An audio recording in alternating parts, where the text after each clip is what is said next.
Oh, there you are. I was hoping you'd make it. Come in, sit down. Welcome to the Story Well. If you've found your way here, then here is where you belong. Joining us at the table today is a fellow podcaster, a co-host of mine from Sitting in the Dark, and also the What's That Smell podcast, and the handsomest man in podcasting, Mr. Tommy Metz.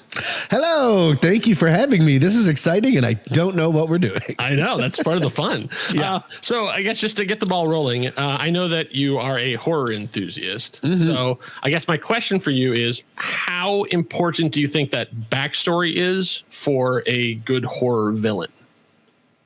Does it matter? I was listening to the recent werewolf episode that you guys talked about, and you remarked that Damien's origin is the same as Freddy Krueger's origin.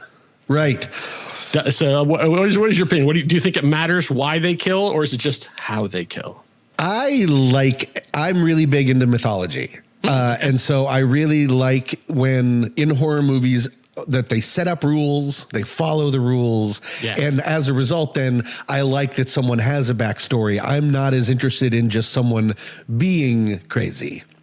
Oh, okay. And like Michael Myers is just sort of showing up and being evil incarnate. I would like there to be a reason. That's why fellow podcaster Ocean and I have a debate about, I loved the Joker movie with Joaquin Phoenix. Oh, and he couldn't stand it because it gave Joker a backstory. And he said Joker's power is that you never know where he came from.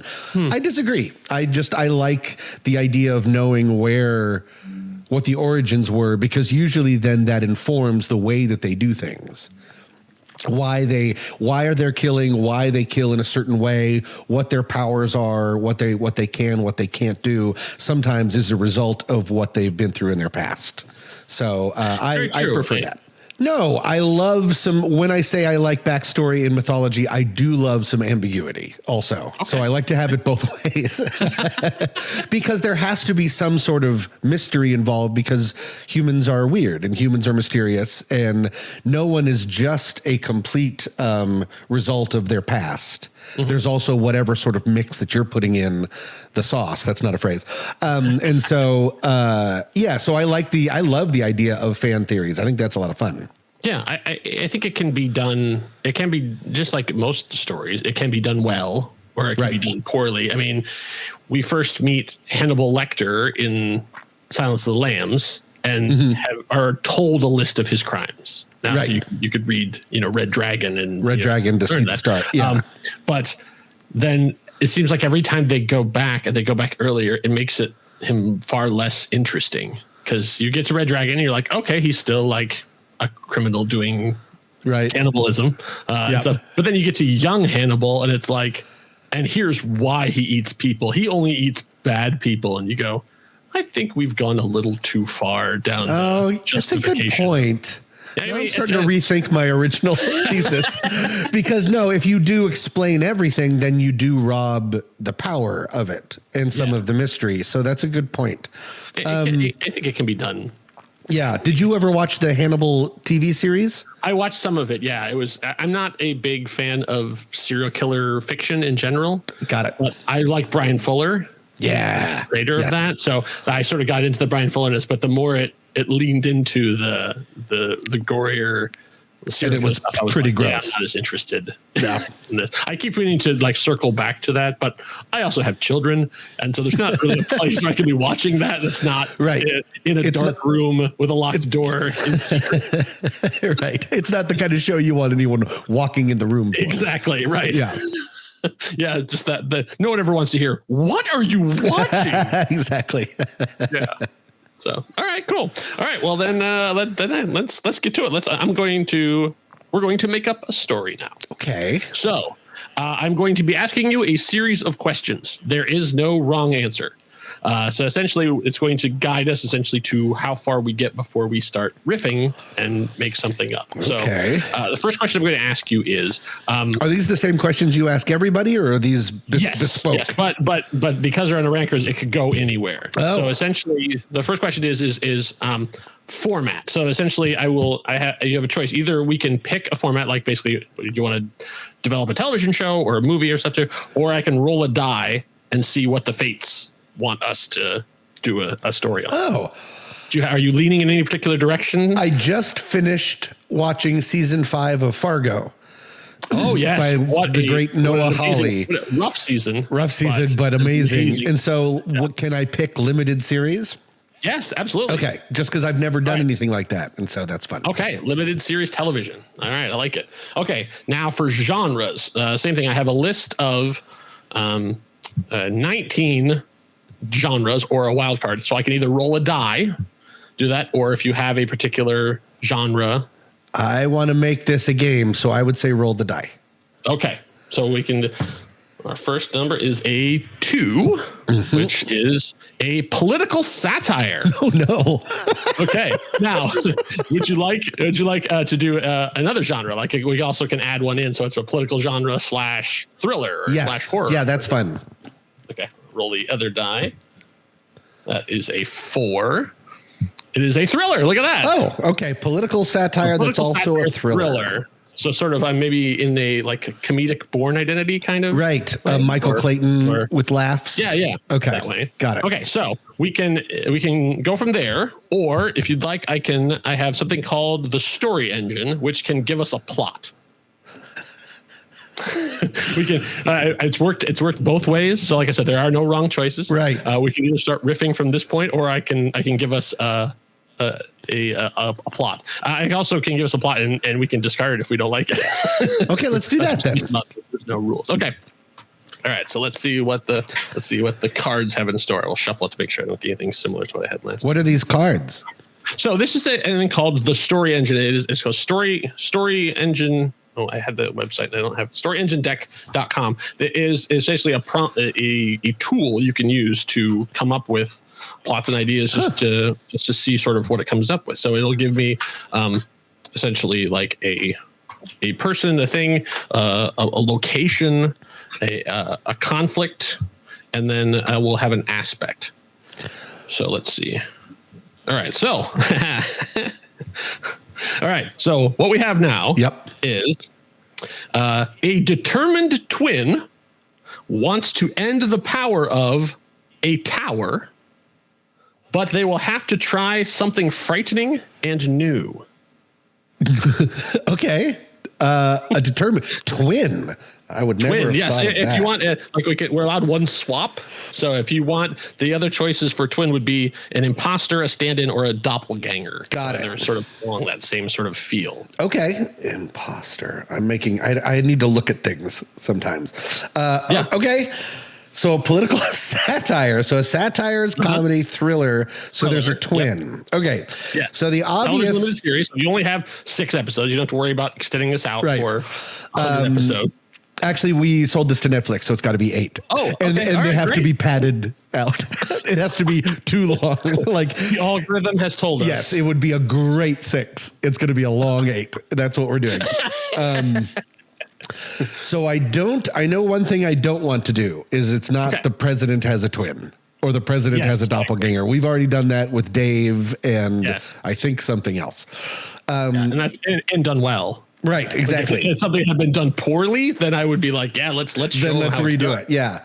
But yeah, exactly. It's sort of, when it comes to impersonating the president, you don't get much better than Dave, which is why no one has really done it. Right. So then what is an area of politics that has not been done to death? True. We have the West Wing. We have senators with House of Cards. It would be interesting to do something that's like below the West Wing, but above Parks and Rec. Yep. So like state government. Okay. Yep. So like we have basically we pick a state. I would say it's probably somewhere in the flyover states, right, where I come from.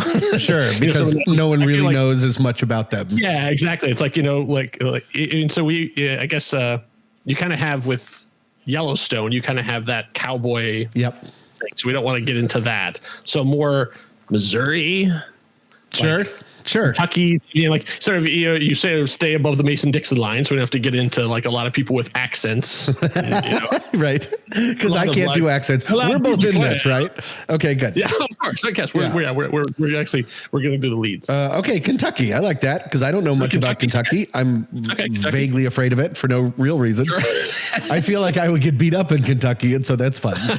Okay. I mean, I'd say it can be anywhere in that. There's sort of that whole area I feel like is kind of undermined, like, Ohio. Yep. And, even like upstate New York, like there's all these, everybody's got a mayor, everybody's got a governor, to sort of get into that sort of that area of government. That's just people doing jobs. Is there a way to, because we're in such, I know everyone says this, but we're in such a politically and divisive fraught time. Yeah. Is there a way to make that funny? Meaning take on some of that. Like, what if Kentucky wanted to invade Ohio? Like, what if just one flyover state wanted to sort of take over another state? Yeah, well, or like North Dakota and South Dakota wanted to become just the Dakotas or something like that. Yeah. Oh, and then who benefits from that and who stands against it? I was actually thinking, the first time you said Kentucky, I was like, I bet you, like, you could do a real thing with bourbon. Oh, because that's the whole thing with Kentucky. Like, they have like only bourbon comes, like the specific comes from Kentucky. Right. And so to have it be that like the politics or machinations around a distillery. Yep. And they also have a lot of money, which means they're connected. So you can have that connection to like zoning ordinance, like, to like spread the money around. Like they want to take, it could be like they want to take over this trailer park to build a new distillery and that there's standing in their way. And so that it becomes all the machinations about them trying to take that over. And exactly. Like if it's like eminent domain or what it takes to. We can take whatever side we want. It could be like, oh no, like it's full of, it's meth. It's a meth den. We're going to take it over. And so they were on the side of the distillery. Or it could be like, it's a low income school. And so now we're on the side of the people who are fighting it. Oh, that's so we can kind of, or it could just be neutral in terms of like, it's a target. Like, they'll build another one. Right. No. And then, because a lot of these counties and stuff in some of these states, there's always dry counties. I remember that my family in Texas, some of my family, my late grandparents used to live in a dry county. And so we'd have to, like, my parents and I would like pick up some beer to hide in the hotel. Out of the county and then bring it in and have to like sort of like hide it. Laws. Yeah. So like on Sundays you can't buy alcohol. Right. And that'd be interesting. Oh wow. God, even I kind of feel like I'm leaning more towards like a Succession kind of thing of we're inside the distillery and then watching them try to expand out. Yes. And so like and same I think like to try and fight blue laws, like how do you get somebody to change that? How do you fight the dry county thing? How do you? So that's the political part, is because you have to change actual state law or county law, and not do it by. So we're doing sort of bad guy, worse guy thing of like these people are not quite moral. Yeah. But it's like they're trying to expand their business, but they're doing it in like a way that they don't want to go to prison, but at the same time.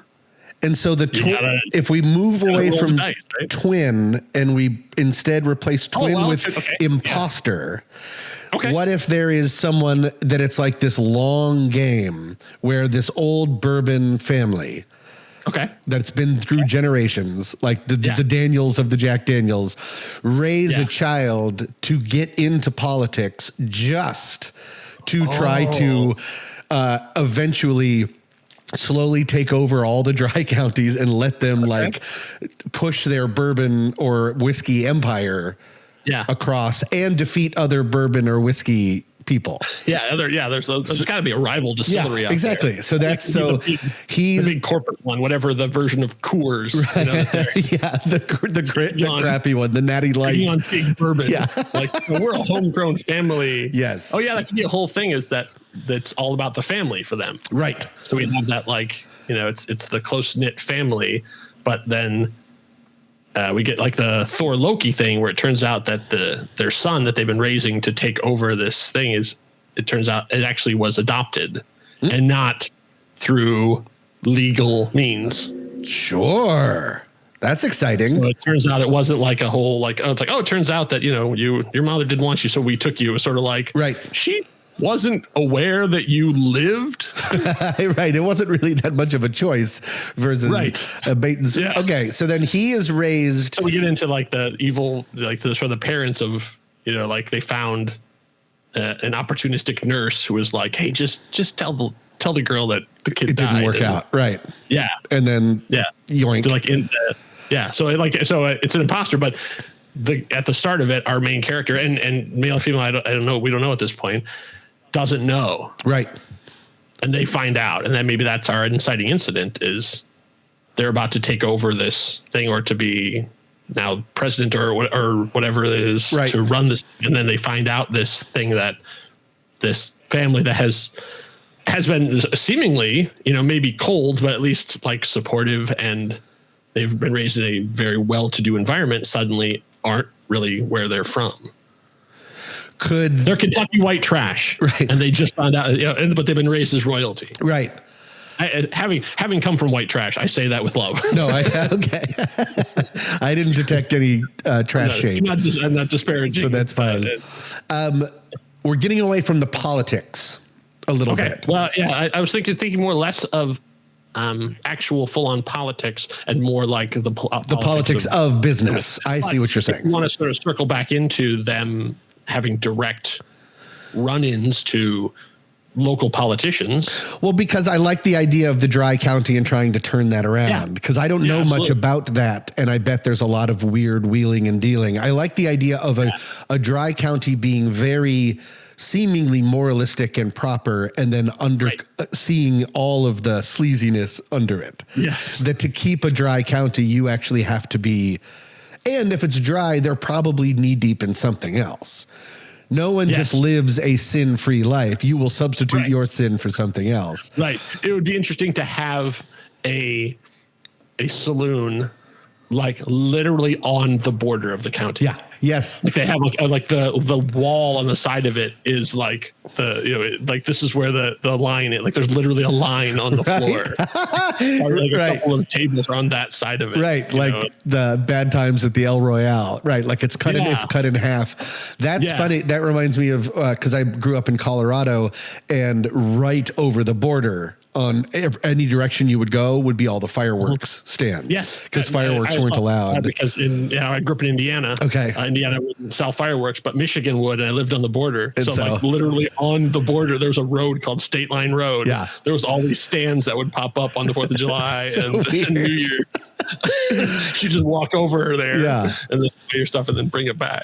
I'm fascinated by that idea. The idea, and I would like sort of a theme that we wouldn't like say out loud that much, but a theme of it would be invisible lines. Oh, the idea of the invisible lines that we decide on, and then law says yes, but it's so transparent and it's so easy to break those lines.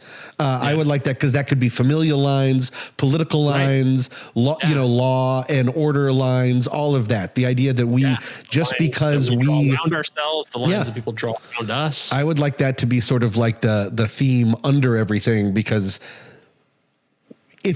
we all agree on these lines, and if we don't, some of them are really stupid. Some of them are so necessary, and all of them could disappear. If we all just go, no, then they're gone, and lawlessness, then there could be chaos. So I love that idea of having this small town or county or whatever be almost like a microcosm of the invisible lines that we are using, that we're propping up our society to keep everything from going haywire. Yeah. And we just don't realize how many of them that we have. As we're talking about origin stories of villains, one of the more interesting retellings of a villain origin story was Bates Motel, which told the story of Norman Bates. I didn't watch that. Like that. I would recommend it. Yeah. I found it really interesting. But for me, the character that was the most interesting in that show was not Norman Bates or his mother, who were both fantastic, and I think it won a bunch of Emmy stuff too. Yeah. But there was a sheriff in the town, and the sheriff was played by Nestor Carbonell from Lost. So he was the Richard, if you remember Richard, like always looked like he was wearing eyeliner. He was he died in The Dark Knight, right? Yeah, exactly. Okay. Yeah, I think he was in the mayor, something like that. Yeah, or police chief, something like that. Great actor. So his character in that was the sheriff, and the sheriff basically knew there was a thriving meth trade, and knew that he couldn't stop it. So he basically just drew some of those invisible lines and went, all right, I'll go this far, but no farther. And so he would like let a certain amount of crime and business happen, knowing that he couldn't just stop it. And if he wasn't involved in it, then it would be being done without him. So he didn't want so he had a moral opposition to it, but also knew that he had to walk that line. And I always found that so interesting. So it'd be interesting to have that kind of thing, a sheriff or a law enforcement person, or even their local, I don't know, like a agent, I guess Food and Drug Administration, FDA person who is compromised. ATF maybe. Yeah. Yes. Yeah. Oh, ATF would be good. Yeah. ATF is compromised, but willing to go along, not totally corrupt, but just keeping a lid on it. And keeping once again those invisible lines, right? Yeah, just like okay, there is a line that I will not cross, but I'll go pretty far. Right. That was like in the Wire. Did you watch The Wire? Some of it. Yeah. Do you remember the idea of Hamsterdam? No. They were calling it Amsterdam, but one of the people on the street don't know what that is, so they think it's Hamsterdam. Yeah. But they pretty much made a community within the Wire's settings, Baltimore, where law was erased. Huh. They put all of the drug trade. They tried to put everything, all bad, in this one city block, in effect, in order to do that same kind of thing of if we just put it all here, then ordinary citizens and innocents we can't stop drugs. But if we can localize it and put borders around it, then we can maybe control some of the the other effects from it. Yeah. So that's fun. Yeah. So I like our lead character being in charge of this outreach program, let's call it, to talk to these little town councils and stuff to be like, it says you can't walk your dog on Sundays. I mean, that's not a law that we need to enforce. Right. Maybe we could. And while we're making changes, that sort of that's their, they're really good at that. They're really good at sort of getting people to just eroding and pushing out the boundaries just a little bit and a little bit. Yeah, exactly. Just maybe that's their kind of superpower, right? Is you can get people to sort of go, oh yeah, maybe I don't really care as strongly about this as I thought I did. Just to and if you don't care about this, then maybe you don't care about that. You don't care about that, right? A fun way to start it, maybe the first episode starts with the end. I'm always a big fan of non-linear things, and you see that the lawlessness, our idea of if you erase these invisible lines and keep erasing, that things will go haywire, that we see this town or this county that is out of control. Lawlessness, craziness, people running in the streets. It's all it's a riot.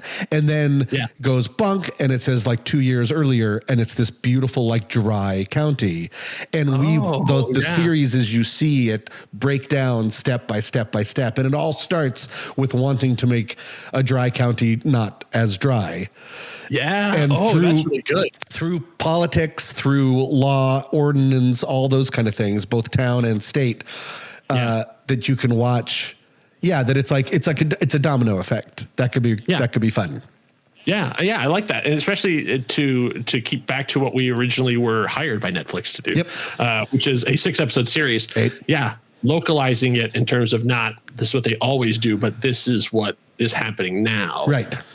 And then it's not about all the it's about this particular county. One thing, and that being a microcosm for what could happen. Yeah. That there could even be, and this could also be where our main character's parents or parent is. Yep. So we connect it back to if this is directly going to affect your mother/father. Yes. Whatever it is, the connection that's back there. This is this is literally where you came from. Right. Yeah. And you're doing what you've done in every other place, and you're about to ruin it. Right. So he or she is from this county, but doesn't know it. Does not know it. Got it. That's the imposter part of it. And so then finds out that at some point, does he or she then try to reverse what they've been doing? That's the question. I guess it depends on that gets into what kind of story we want to tell. Do we want to have it be a tragedy in terms of they go too far, don't realize it, try and fix it, and can't. Right. So it's the inevitability, and yet they still end up, quote unquote, winning because they did what they were supposed to do, but lost what they didn't know that they had. Right. To what price? Or is it like they have the Michael Clayton sort of moral swerve at the end where they realize that what they've been doing is wrong and even change sides, become like a crusader against the very thing that they were trying to help go. I guess it kind of depends on the vibe we want to have. I would say if we're going by the market in 2024, probably the criminal one would be the one that people would go for. That's what gets you the Emmys, right? Like murder, and that's your Yellowstone Justified of like. Right. I think I'm leaning more towards, because it was very redemptive. Yes. At some point. Yes. But there's so much price that is paid. Right. And there's always at least one innocent that is slain. I won't do spoilers, but someone who is like a hero throughout the entire show does not make it. Right. And so, I do like as personally for where I like to be in storytelling, I prefer the saving their soul side of it as well. Like essentially we start them out as a fixer, as a lobbyist, as an immoral person who's doing everything for the family, and then discovers this isn't their family, and then by the end of it, sort of comes around to like being a real, true, moral, quote unquote, human being. So maybe that takes away then the idea of starting. No, because you don't have to start at. You don't have to. Well, you could make it seem like it's the end. It's the end, but then there's still a big turnaround. Right. So like we start in the end of episode 5. Right.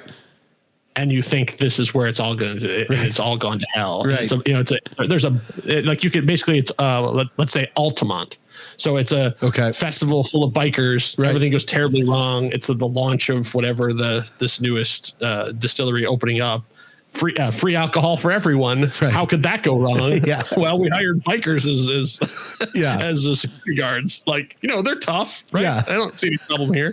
And then it's like there's like you say, like a riot or basically a public event goes wrong. And then episode 6 essentially is the fix. And you can actually come back. Yeah. Like, I couldn't stop that from happening. But as opposed to like having this be a regular thing. Right. Now, my decisions will make it so that this won't happen again. Right. And maybe even lets it go that far as a way to just show people that you can't wake them up until you show them exactly how terrible things can get. And so you can even, because then we could do like the Firm, like bring them down from within. So he or she starts, once they learn what's really going on, and this is the county that they were from, and these are real people. Once they start to identify with the people that they are hurting or turning into lawless crazies, then uses their own tools against them somehow in order to. Okay, so maybe that's even then this happens in the middle. So then it's like 3, so if we're doing, I'm just saying, doing by 6 episodes, 6 acts, however you want to say it, then it all goes, it's like, here's how it's supposed to work. And it all falls apart, and it doesn't matter because the company still makes money. Right. And then here's how we can use the same tools that we use to pull things apart to put them together. And then you sort of have the end where it's like, now this is blocked. And also, I'm going to teach people how to block you from doing all this other stuff, so that it becomes that you close the door behind you. Yeah. I like that idea, and it lets us play both sides. It lets us roll around in the evil stuff, but then also feel good at the end. Yeah. Who are some of the other characters? Yeah, that's a good question. Okay, so we have, I guess what we can say, probably need our main character first. Now, tradition tells us that this would be a guy. This is Tom Cruise in The Firm, like you're talking about, or Matthew McConaughey in Lincoln Lawyer, that sort of thing. So I feel like having a woman in this role is more interesting because we haven't seen it as much. Correct. I like that. So let's do that. So it was a girl that was taken by this family. we can I'm getting a lot of Fall House of Usher vibes, which is kind of exactly how I want to be right in there. Yeah, love that. Me too. But that idea of like this powerful controlling family, and that what they needed was an heir at the time, and so they bent the rules to get one. And so this girl then becomes she's the heir apparent. Yep. Okay. And has done everything that has been asked of her, and finds that she's really good at talking to people and really good at convincing them her ideas are their ideas. Mm-hmm. Sure. Right. Like she's just, it's everything. And we can even see some of that like at the start. Yeah. We can have her sort of talking her way, whatever, to get free coffee or, talking about a check or something like that. Basically this sort of fast talking thing where people are like, no, it'd be a really good idea if I just gave you my car. That kind of. Right. Yeah. Okay. How did they raise her to be that way? Yeah, that's a good question. Would it be that, or do you think it's then something innate, or something that she got to see this in action from her parents? Like they're old money. That's what I'm thinking. Old money. Yeah. I think it's probably better if they conditioned her. Otherwise it's just, they lucked out. They stole a baby and lucked out. I think if they raised her to be this type of elocution, I don't think any of these words are real, machine, really socialized her to be this way, that they raised her. Yeah. There is no word no. Right. It's just an appreciation. Right. So like in that's all fun. We can even do flashbacks. We can show her like negotiating her way into more ice cream, or as long as she has a good argument, they're like, all right, I guess you can stay up till 11 o'clock. Then it's allowed, right? As long as you're able to you made your case, convince. Yeah. Because they've realized the old way of doing things, of getting things done, was with a hammer and with brute force, and that doesn't work anymore. Instead, you have to do it using your brain and using your mouth. That's the way to really get change done, is to be a smooth talker. So that's their way of doing things, of to be a fighter, but a fighter through language instead of. Yes. And to make people complicit. Right.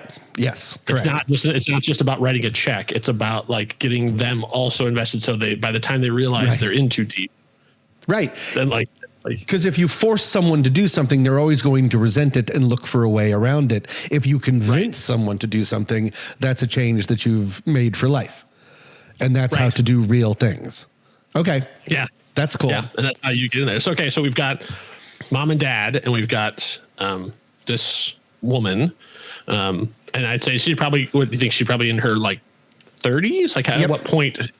I like that. I think like she's a post-collegiate. She's like established, like she's in the career. And now because her parents are older, right, they're getting ready to sort of step back and give her more of the responsibility. She already has a job as VP of sales or whatever it is, like whatever bullshit title they make up that has her going around, and she's their fixer. Right. She makes things happen. And then somehow in the course of her first thing, she then discovers her true origin, I guess. And so what do you think would be a good way for her to find this out? Maybe they send her to this dry county to flip it. It's not like they could sell there, but also they could expand their business into there. Right. Sebring County, this small conservative community. Right. That for some reason that like next to Beverly Hills, it's and would make a lot of sense if it wasn't dry, if they were able to have a distillery there, it makes all the sense in the world. I don't know why, because I don't know how that stuff works, but we could figure that out. But yeah, exactly. That's what we hire interns for. Right. Like they go do some Wikipediaing and find out why this would be the good place for it. Is it the trees? Is it the location of the highway? It's whatever it is. Like it rains bourbon. Yes. And you just need a bucket. You just tap the trees and the bourbon just flows right out of there. It's like maple syrup. My God, it's a bourbon orchard. Fantastic. It's been here the whole time. No one ever found it. Maybe she wasn't taken as a baby. What if she was, but you can be as old as you can get to then not remember you're growing up, because that might help us then with a connection of someone knowing about her and that she did have, whether she doesn't really remember it. Yeah. But she'd spent a little bit of her childhood in this area. Yeah. I still would like it to, that's a good idea. Like to have it be like 2 or 3. So she was a little kid, enough that even the community would have known of her. Right. Exactly. And then she could even be in school or, like that, like her name was known and stuff too. And so that when it comes around again, and I still like the idea, I don't want to have it be that the mother or father, I guess, like sold her or something. No. Like I need money for drugs. So here, like write me a check for my child. I'd rather have it be that they somehow made her think the kid died. Yes, because we want them to be the bad guys. We want the rich family to be the bad guys, not the. Yes, we don't want to have the mom be right. Someone that were like it was all I could do. It's like, okay, I get that, but that's not the story I want to tell. Right. I'd rather have these people have done something illicit. Yes. And it could be like she had pneumonia or whatever in the hospital, and then they paid off someone in the hospital to say the kid died, and then why would they choose that child? That's a good question. Do you think it should just be that they had laid a trap and were waiting for someone who fit the bill? Like they had paid off, like, hey, when you see someone from a low income, right, like single parent who's just struggling to get by, like we know that we could provide a better life for this child than. And so it just happened to be her. Sure. There's something kind of sadly romantic about that. Yeah. Yeah, exactly. Like in their head, they're doing something noble. Right. And I guess it depends how far we want to push the random part. It could be that they were there at the hospital for whatever, a particular, he's getting a vasectomy or whatever, or a simple outpatient thing or whatever. And she just happens to overhear this thing and goes, ooh, sure. Now here's the opportunity. It's just like it just happened that these things overlapped on that night. Right. And then power and money. Is it weird? Would they worry? I don't know how this goes. Am I supposed to be poking holes in our idea, or am I just supposed to? Absolutely. Go ahead. Then the one worry is, would the family then want to put her in a situation where she's going back into her county? Oh, okay. I see. I mean, after 30 years. Right. What are they worried about? Yeah. Yeah. And it also could be the hospital. There could be one hospital that's services multiple counties. Sure. Okay. So that's fine. Like, it could be that she didn't she didn't even like the mother or whoever. I kind of had the idea like the mother being the one who was like, get me this kid. Right. Yeah. And the husband's being like, okay, man, whatever you want. Sure. Even though she ends up being daddy's girl, like he was the one who was less enthusiastic about it. Yeah. I like that. But it just happens like it was the hospital that services both counties. Mm-hmm. Like that's, there's a couple of common denominators that the rich and the poor, where they overlap. Right. Everybody goes to the DMV. Oh, that's interesting. Everybody goes to the hospital. Like there's a couple places where no matter how rich you are, you still got to serve jury duty, like that. Right. Places where the rich and the poor mingle. And the hospital is one of them. And I love this idea too, because it still involves the invisible lines idea of what do you, how do we decide family? You can decide it on blood, or is it who raised you, we're crossing that line also. Yeah. She at some point is going to have to decide. Granted, it's a right or wrong, but she's going to have to decide who, if she has to honor, or can she betray her family, and what is really family in that situation. Yeah. Yeah. And her biological mother could be like something like a teacher, something that involves public speaking. Like she has that. So that are already a part of her. Right. Yeah. Yeah. So I'm starting to think I guess then we have to have other people in opposition. So we have sort of like a town council. I would say, maybe 3 to 5 people who are the ones who are actually running this county, because it's too small to have a traditional mayor. It's more like a township, I'm thinking. That's cool. Yeah. Because that it gives more weight to put on them. Yep. And also it's having to get 3 of 5 on your side as opposed to convincing the mayor. Right. And so it's more, you have to find either dirt or you have to convince different people that I would like each of those people you have to go at in different ways. It's not just extortion. It's not just this. It's this person can be convinced because of this. This person can be applied to because of this. Right. Yeah. Finding out all of that stuff. That John Grisham territory of like you're digging up, finding out like, oh, this actually is a good person. What can we do to make them look bad? Or what are they hiding and that kind of stuff? Exactly. Each one requires a different kind of approach, different kind of pressure. Mm-hmm. And you only need to get 3. Right. Because once you have 3, then I think once that you can then stop doing anything to them. Or is it like you have to replace one? Right. Yeah. One of them might needs to be taken out at some point. Yeah. Yeah. Yeah, exactly. Or like, that a scandal, like they find something that makes it so they have to step down, and then she would just put someone else in their place. Yep. That's more favorable towards, this company.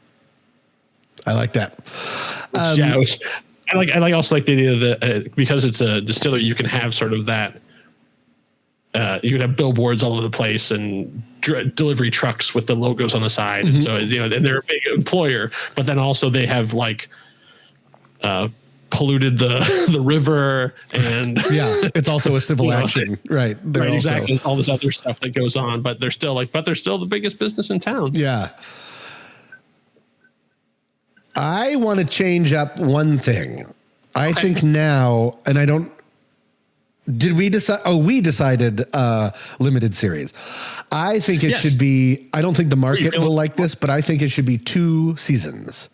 And the first season is the evil on the way up, is House of Cards. Okay. And then at the end, she finds out about her origins. And then the second season is tearing it all down in order for good. So we get to have both the rise and the evil rise and then the moral rise. So it's the rise and rise and the evil, the fall. And literally at the end of the first season then is crossing the invisible line. Right. Now all of a sudden it's like that. And then the other one is now undoing all the stuff you just did, or turning the tools that you have been using for evil. Correct. Back against the people who taught you how to do it. Right. I like that. Yeah. That's fun. Yeah. That was good. Yeah. It could be, like midway through the first season, then there's something that comes up that her mother starts getting glaucoma or whatever. And so they're like, oh, it's genetic, so we should have you tested. And then when they do, then they go, oh no, there's nothing, no trace of that at all. It's almost like, it's entirely skipped you. All of this whatever this genetic issue, this gene, this whatever it was, just completely passed it on. It was sort of like, huh. Lucky me. Right. And then starts digging. Yeah. Because it's, American television, does there need to be a romance? Does there need to be a hunky, upright moral guy in the town, like the public defender, or the even that sheriff I was talking about, or like the FBI agent who's been investigating this family, who comes across at first like an adversary, and it turns out like they were right all along, or even the podcaster journalist, which is a popular thing right now, of like who's investigating this thing and no one is listening, but also is a romantic interest as well. First comes off like a conspiracy nut, all these news trucks, and then they're there with their Zoom H4, like holding it. Yeah, I like the idea of it being, I'm trying to find out, because that's always kind of the most annoying part. Yes, no, I agree. But I like the idea of people love them some shipping. But if it is an adversary, that then I like the idea of her teaming up with someone who she's been fighting against in the second season, and they become teammates in order to turn everything around. That would be a really good final moment in the season finale. Right. Is like knock on the door. And it's like, the two who've been tooth and nail this entire time, and her going, I need your help. Right. Yeah. And then there's like, oh boy, like, what's going to happen next time? Yeah. Yeah. Okay. So then I guess what if someone is going around trying to change the politics, trying to change the laws, then who is it that would be against them? Do you like the journalist thing or the person, or do you think more like town lawyer, public defender, town selectman? It could even be a member of the council, like one of the five, who is like, we can't find any dirt on this guy or woman. Like, this person is absolutely right and moral. There's nothing, like, we got nothing. Right. And so like, she's working on the other four. And this one is just an outlier. And is the only one who's like becoming aware that like no, they're coming for us. Right. Of what they're okay. Yeah, I like that. Because then it's like you would need someone on the inside, in effect, of that. Yeah. Because they're literally on her list. Right. Yeah, I like that. Let's have that. Yeah. Okay. So it's one of the five. One of the five. Yeah. One of the five of the town council. Yeah. That like, but no one believes. They're like, hey, what or you that or don't want to think about. Right. Yeah. Like, no, they have what's best. They have what's best in mind for us. Like, we should just go along. Like, that's right. Having big businesses like that, that's just great. Like, they want to throw a festival. Great. This is great. Like, right. Have you stopped to think about? Yeah. Okay. Would she be alone in this, or do you think she would have like a staff, an assistant? Would she have like a nerdy guy in the chair? Of like, here's the information I found. Like they. Yeah, I like her to have like a little sort of West Wing staff of Donna. People that are all equally sort of devious and good at that kind of thing, because it can't just be, every episode can't just be this woman talking someone into something. She has to have, like, because all of these people will have assistants, and sometimes one of the ways is to get your assistant to talk to their assistant, who then comes up with, and so it's not even we're giving you the ideas, we give your assistant the ideas, who then give it to you. Yeah. And so it comes up, like, that could be one of the ways that you get to convince someone, because it seems to come from internally. Like using the West Wing model, to have an evil Donna. So as opposed to like she was sort of the more voice of like, maybe we should, like, to have it be that, let's say that this woman, was someone who the company paid for her education, and now she's like, through law school or whatever, now she's paying it back. And so she is more than willing to do whatever it is, because she's learning at the foot of our lead actor. Like, she's willing to do all this kind of stuff because, like, oh, this is how the world works. This is how the business works. Like, this is everything I want. Right. And so to have her as the devil on the shoulder rather than the angel on the shoulder, which those jobs usually play, was really interesting to me. That's okay. So she really is. The assistant is like, this is a terrible idea. Why would you want to ruin everything? Right. Let's just keep doing what we're doing. And then they could become enemies in season 2. Could be, because if she ends up leaving her job or whatever, then she would rise up, and then the two people that were teammates now. So the enemies become friends, and the friends become enemies for season 2, and that's the big. This is like, she has. I'd say she probably has trouble making friends. So this is the person who is probably they would never say it, but they are best friends, right? Because they spend more time together than anyone else. Right. And then it becomes friend against friend. Yeah. Once the morals show up in season 2. Yeah. I like it. And it's like this is not in my wheelhouse, but I'm like, it kind of feels like there could be a love triangle there, but I don't know if sure. All of a sudden that, like, maybe it was more than just professional admiration, that it becomes spurned lover as well, or, that it never went anywhere. And I've been waiting for my moment that the two of us could be a power couple, and now all of a sudden Maybe. It's never going to happen. Now you're on this weird moral crusade. Right. And those are more invisible lines. More invisible lines. Yeah. Between that, and it could even be that at one point that line was crossed and they don't talk about it. Sure. So there was one wild night, one bourbon-filled wild night that they both bourbon again that they both pretend they don't talk about. Yeah, that's fun because it would give them a little bit more depth. Yes, and a little bit more ammunition for each other even later. Yep. If we want to use that. Yeah. Okay. Right. Okay. All right. Cool. All right. So then, I guess, and then I want to ask you. I say, I could put a button on this, or if you want to keep going, we can keep going. But it's like if we're closing in on the hour, so I want to. I think closing in on the hour, we should probably. Yeah. Okay. All right. So then I have the two hardest questions. Oh no. For you. Okay. That as we wrap things up. First of all, who are you want to cast? Who are our actors? Oh, I'm terrible. I'm so bad at casting. You can even the woman from the guy from that's fine. Like I don't mind doing a quick internet search if you want to have it. And then you look like a genius.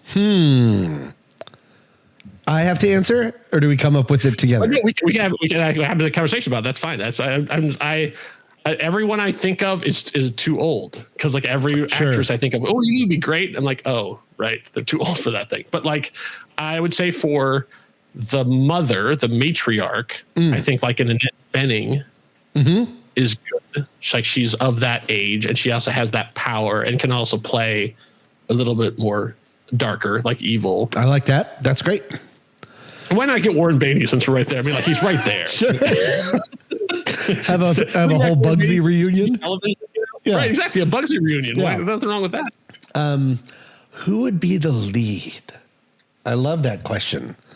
Because everyone I think like we need a Gina Davis type. We need But we need to go younger.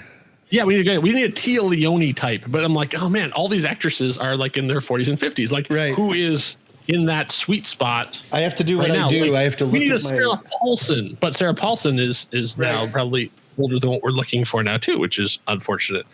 But those are the type I'm looking for, like strong women of that age. Would Aubrey Plaza be interesting? Oh, Aubrey Plaza would be interesting. She's right in that. Yeah, that same because she's a dark commentary on the Parks and Rec thing too. That's right. I'm just saying Parks and Rec and Bugsy. That worked well. Aubrey Plaza, because I just watched Ingrid Goes West again. Have you seen that movie yet? I have not. She runs the gambit of she can really play everything, including extremely evil and unhinged and all of that. So that might be an interesting choice. I feel like there's someone else that I'm looking at my voice keeps going away. Just because I think she's underrated. I would put Kristen Stewart in this. I love Kristen Stewart. Yeah. It would be great in this. Like I have a prestige television thing to have her show a lot more stuff than she's had to do. Yep. And so that means we'd have to get Robert Pattinson to be no. Kristen Stewart would be great. Very good. I don't think Florence Pugh would. No, she doesn't seem like the right fit. She's amazing. No, I don't. I like Kristen Stewart. I think that's great. I think you're right in that. I like both of those. Okay. All right, we'll put out offers to them and we'll see what they come back. Great. Okay. And then the final question, the most difficult question possibly. What do we call it? Bourbon Baby. Goodbye. So it's not Bourbon Baby. Okay. Bourbon. My. Let's see. I want to say I have a thought, but I want to hear what you are sort of thinking first. I'm also on record of being the worst person at titles in the entire. I know. This is why I save it to the end because it's the hardest question. What do you have? Like I'm just going to come up with joke ones because I have no idea.